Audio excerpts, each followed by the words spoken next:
the U.S. State Department has rarely interfered or intervened on behalf of Palestinian American citizens in order to push forward for justice. More than a year later, in the assassination of the Palestinian American journalist Shireen Abu Akleh last year, who was also killed by an Israeli sniper shot in Jenin, still did not receive accountability. And come the dozens of others that were killed who are American citizens and zero accountability. Anyone that was arrested in the Israeli military, known for torturing and mistreating their political detainees, the U.S. did not interfere. I think that the words, the language that they try to push forward as though they are truthfully and sincerely representing American citizenry, as they claim, is false. What we see is the U.S. arming Israel continuously and consistently. What we see is the U.S. vetoing any potentials or opportunity for actually holding Israel accountable.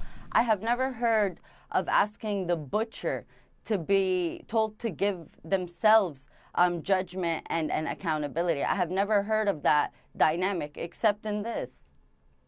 During the raid in Jenin, Israel deployed U.S.-made Apache helicopter gunships for the first time inside the West Bank in nearly 20 years, and also carried out its first targeted assassination aerial strike in the West Bank for the first time in 20 years. They have done that in Gaza more recently. Can you talk about the significance of this and what difference it means when groups in the United States, particularly Jewish groups, put pressure on the U.S. government around the issue of weapons that that Israel uses coming from the United States?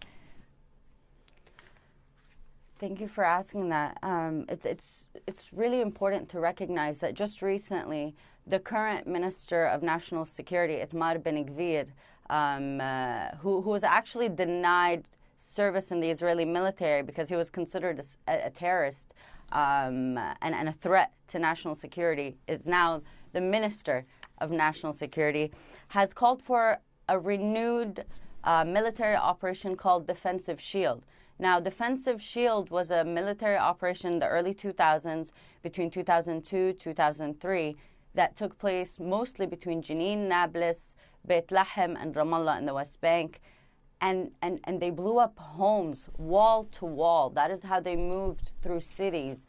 And it was considered to be one of the most destructive and tragic military operations to have hit Palestinians in the West Bank. And Israel is being, it was investigated, and it has shown the evidence that Israel has committed crimes against humanity and war crimes during these operations. A few months ago, Itamar Ben-Gvir called for Operation Defensive Shield 2.0, basically.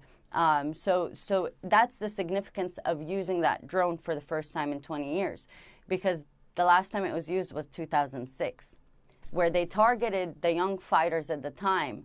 And now those born in 2000, 2002, 3, 4, 5, at the peak of Operation Defensive Shield, have grown up, and they have seen no change, and they tried to confront back.